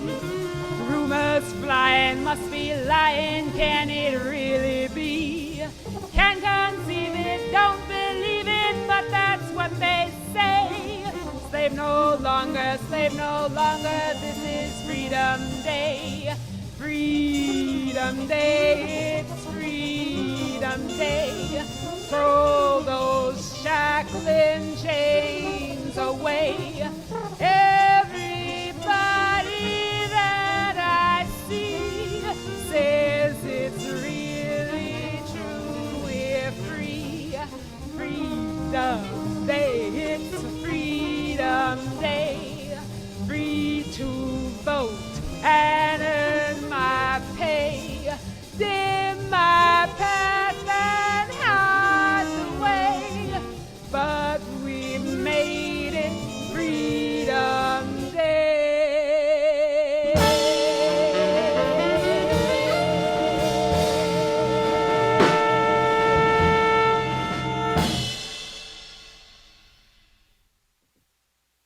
Wow. That's an amazing recording. Bill, I just want to say this. Thank you for playing, and Jerome, that first song, because is that Coleman playing on the Freedom Day? Coleman Hawkins? Yep. Amazing. I never really thought about it before today. So, I never heard that first record that Dad ever recorded with Coleman. It's the first time I heard it today. Amazing. I think it foreshadowed not only how important Coleman Hawkins was, being two musical generations older than Max and the guys and gals from the modernist movement, aka also known as the bebop movement, but for him to support, to be there for his mentee, right? And for Max Roach to be there for his mentor, because we know what happens to our older folks in our society once they become, what people consider less relevant as the younger folks come up. Sometimes they're forgotten about, but Max brought him in on a very seminal recording that I think is very interesting. Again, we talk about courage, not only on the bandstand, but off the bandstand, and to the two things to collide, that taking chances on and off the bandstand. The Free Africa movement, with the liberation of various African countries in the late mid 50s and early 60s. Max Roach was one of the ones at the vanguard of putting this in his art. I would say him, Randy Weston, maybe a little before, his Brooklyn homie. But I think Max Roach had more of a star presence than Mr. Weston did. Sure. And for him to put it directly into his music, not imply. He didn't imply it and expect people to figure it out. Miss Lincoln, Abby Lincoln is mentioning societies, tribes in Africa that gained their freedom through bloody means. The Kikuyu, Jomo Kenyatta, the Kenyans. You've got the revolutions that was happening in Ghana. Max Roach was identifying the African American struggle, civil rights movement here, with the struggles that was happening in Africa, and travesties that was happening. Sharpeville massacre, what was going on in Johannesburg. And I think for him to put that in his music, and I mean the drum also waltzes, they mentioned this brilliantly in this documentary where he was blackballed. I mean, he got in trouble for this. If you think about it, artistically not being able to he definitely wasn't going to Africa anytime soon to perform this music, right? Raul, did your dad talk to you at all about some of the consequences for putting this music out? Yeah, not really, because he didn't complain in that way. I think he understood where the record companies were coming from, but that didn't deter him because, like you mentioned earlier, he had a purpose, and he felt as though that was, most important. this record being the first record ever banned in the country of South Africa, and then as one of the writers who was talking in the documentary mentioned, that they basically passed a law and also had the FBI with the South African government saying, look, we have to look out for jazz records with the word freedom in the title, and how that was a threat to the stability of the colonial regimes in Africa. And so that was interesting. In terms of paying a price, I don't think he ever complained about paying a price. I mean, because there's so many times that even as, young adults, me being in the industry and my siblings, trying to convince him to go on VH1 when Aretha Franklin asked him to do the Divas, the first of the Divas concerts, because she loved Dad and she loved jazz, and that's what she grew up on.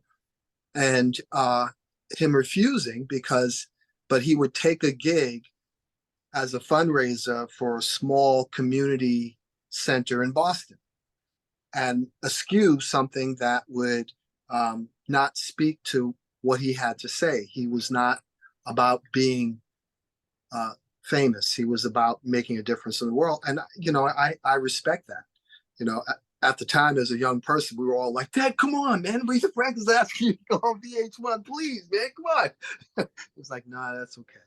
Because he stuck to his commitment that he made to himself, that he was never going to do any kind of music that didn't have some kind of social significance, or he could make a statement about social significance. And I think that's where he said the club owners had a problem, because he would speak and he would talk about his compositions. And if it was something about Marcus Garvey, he would speak a little bit about the history. And the club owners wouldn't do that. It was like you said earlier, Jerome, shut up and play. Don't you think Nat Hentorf was also got some pushback because he was, he put the album out on Candid? No, I think that Nat's relationship with Dad was interesting. as most artists and critics. And that's, but I think I would not think that. I do think that you pay a price for that kind of, because it's systemic, and it's not, racial or sexual. It's not about that. It's really about economics, and it's a systemic system that punishes those who step outside the lines. I think that Nat absolutely took chances, as many people do who are allies in the struggle for, humaneness in society. So I don't doubt that. I think that Dad didn't care, and I think that's why people like Frank Sinatra and others had such respect for him, because, he just didn't take any quarter. He didn't dance. He said what he had to say, and you didn't have to accept it, but he was going to stay true to what he believed in and stay true to the music. That was it.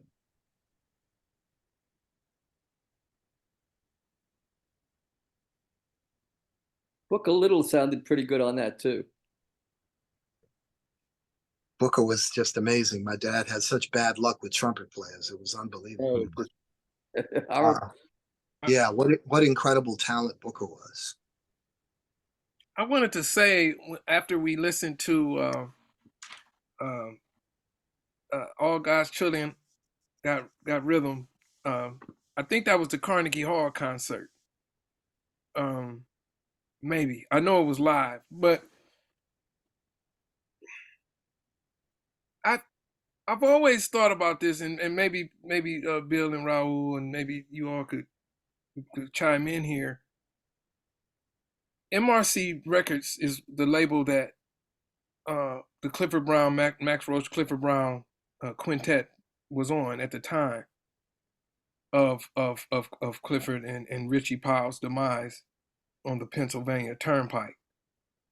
Now, they were doing one-nighters in cars, and I've always felt that if they would have gotten the support from the label, that maybe Dave Brubeck's band had, or the bands that were able to travel in a safer type of had a safer situation, traveling situation, Clifford Brown would have and Richie Powell and Richie Powell's wife would have lived a little longer. And I feel like that played a part in their passing. Great point. I mean, Mercury Labels is not Columbia Records or RCA Victor. So I think in the back into payola with songs, if you were with RCA Victor and you had a radio play or jukebox play, the artist got about 75 cents. This is the 1930s. But if you were at a small label like Mercury, you'd get paid 25 cents. So who has to travel from Pittsburgh to Chicago in one night? So it's a good point. And I remember sort of the creation of the Count Basie band was based on Benny Moten's band running out of money somewhere in Pennsylvania or New Jersey. It was all up to the 10 musicians to figure out how to get home. So, But when they got to New Jersey, they had the greatest record they ever made, the greatest session they ever played in. and at least they were 20-something years old, so they could handle it. You know, Jerome, I want to play one of your pieces now. Okay? Okay. I don't want to do the YouTube because Raul could explain all the licensing bullshit with that. But how about Heart from Solidarity? That's fine. Okay.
And that's Raul's sister, Max's daughter.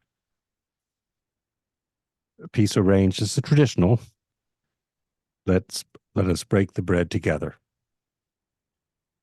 Arranged by Bill Lee. Beautiful album from the Uptown String Quartet. And before that, we heard Mr. Jennings, Heart. Appreciate you for playing that, Bill. Thank you. My pleasure. Max did a series of solo drum pieces, and actual recordings of drum tracks that were only drums. And I mean, it's you know,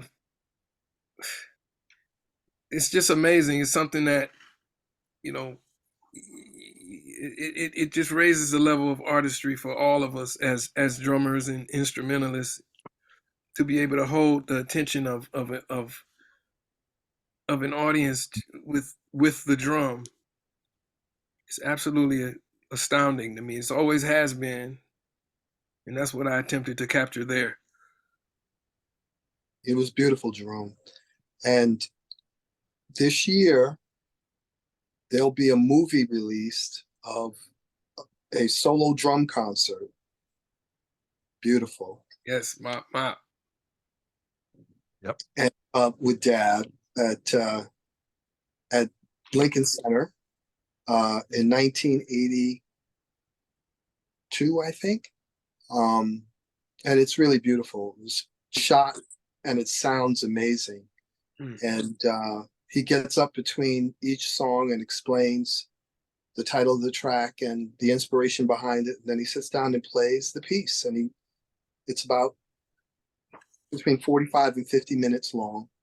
And it's an amazing piece, and I'm looking forward to everyone getting a chance to see it, because it's like you said, Jerome, solo drums, 45 minutes. The audience was enthralled. And I'm sorry. Was that part of the Lincoln Center Classical Jazz Series? No, that was actually the JVC Jazz Festival under George. Dad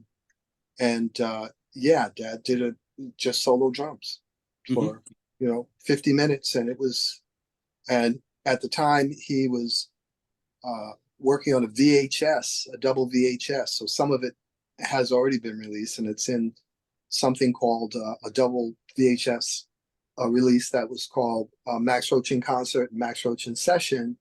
And this film crew, young filmmakers, followed it.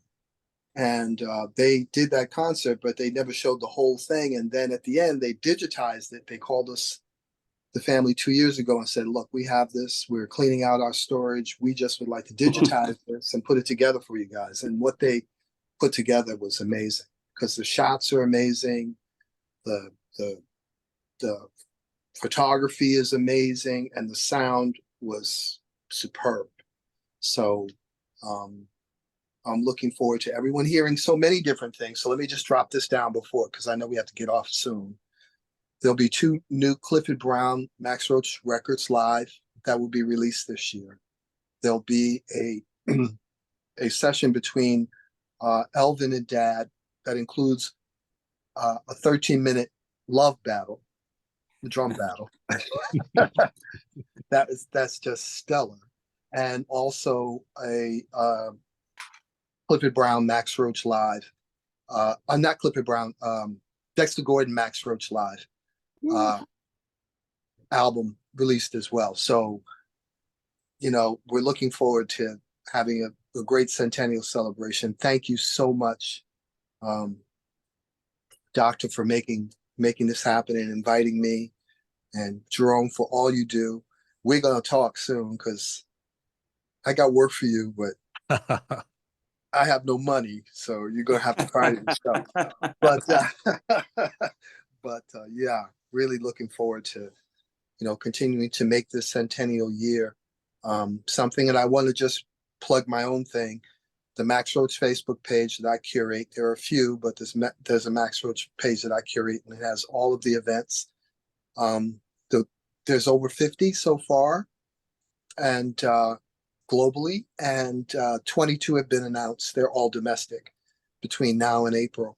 So lots and lots of events. Jerome is involved in the ones from Elizabeth City State University, correct, Jerome? We'll have to talk about that. I'm not sure. But Okay. let's talk. Yeah. Yeah, we got to figure that out. Okay, so maybe I just got it mixed up, but there's some things coming up at Lincoln Center that I'm going to be involved in. Perfect. But I'll let you know. We'll talk later offline. Okay. Thanks, man.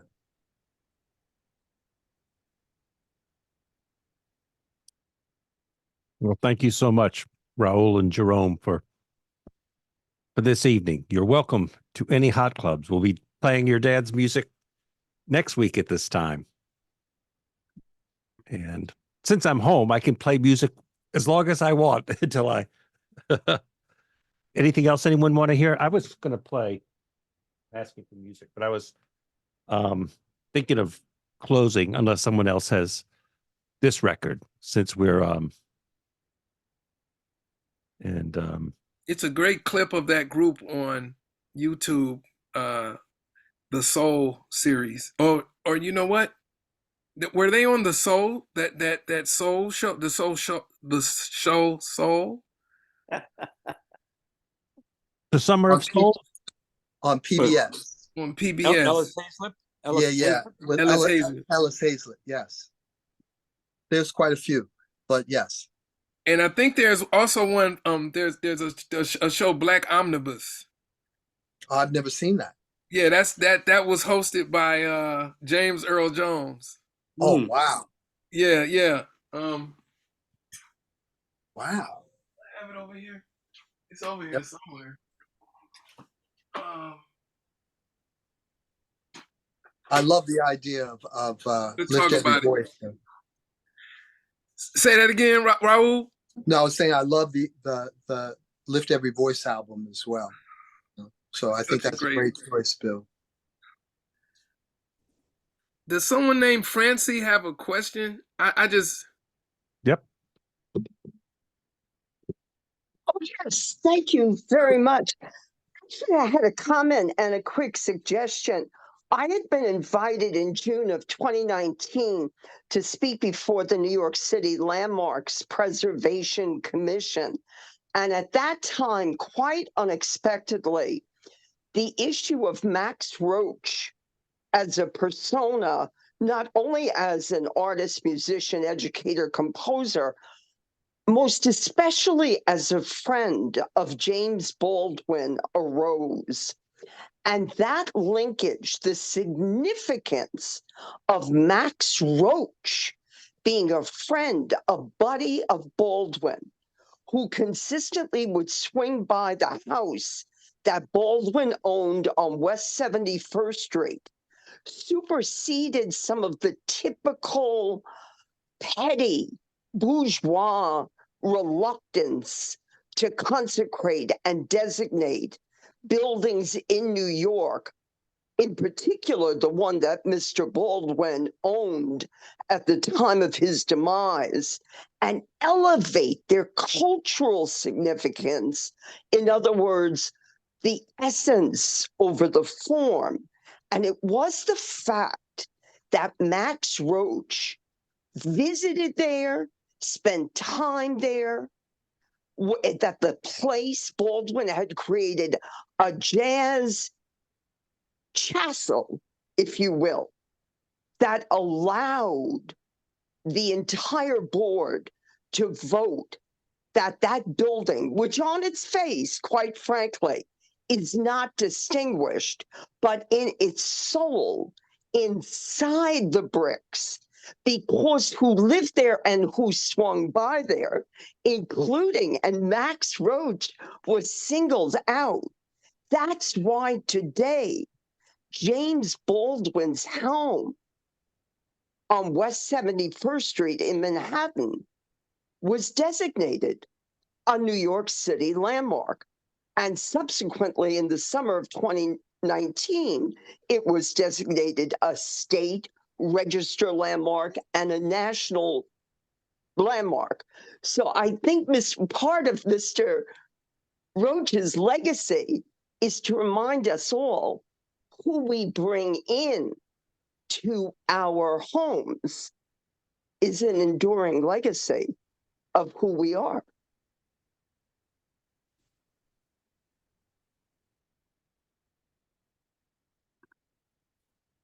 Well said. Beautiful.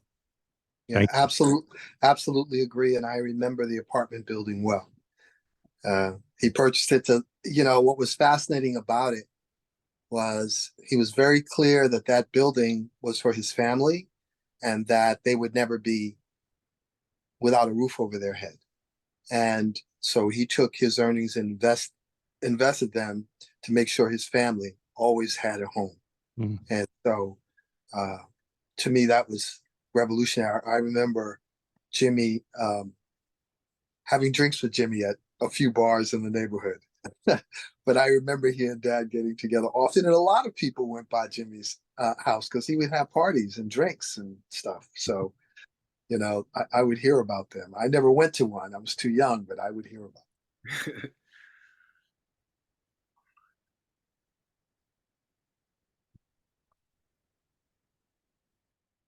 Well, everyone, Jerome, thank you so much. Thank you so much. Bill, thanks for calling, and I deeply appreciate being on this forum. Anybody that's holding up Max Roach, somebody who if not for him, I wouldn't be here. And for Raul, for you to be here, and I know the work you've done. I'm hip to Sankofa. I know these. Your relationship with Mr. Belafonte and just the things that you do. I really appreciate that, and thank you for being here and just bringing such an amazing, positive, and informative spirit. Thank you.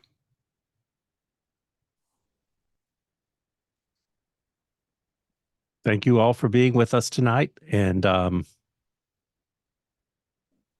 we're lucky to have this great music. And thank you, Jerome, for carrying on the tradition, and everyone here sharing it with us. Thank you, Jerome. Thank you. And thank you, Bill. So I'll be back in a week with more Max Roach. Right now, another traditional. This was written or arranged from another giant of peace, freedom, and music, Mr. Paul Robeson. This is Troubled Waters.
Well, thank you, everyone. Thank you, Raul, everybody, for joining us tonight. And I'll be back in 7 days with more Max Roach. I could do this every week, more than every week. So, and I don't have the link, but that's going to be a lot of Max Roach tomorrow on the Jazz History Database. And you can email me if you don't have the Zoom link. But I think Arthur probably knows too, from 3 o'clock to 7 o'clock. Focus on Freedom Now Suite and some. So, thank you all. Have a good night. See you soon. Most of you tomorrow.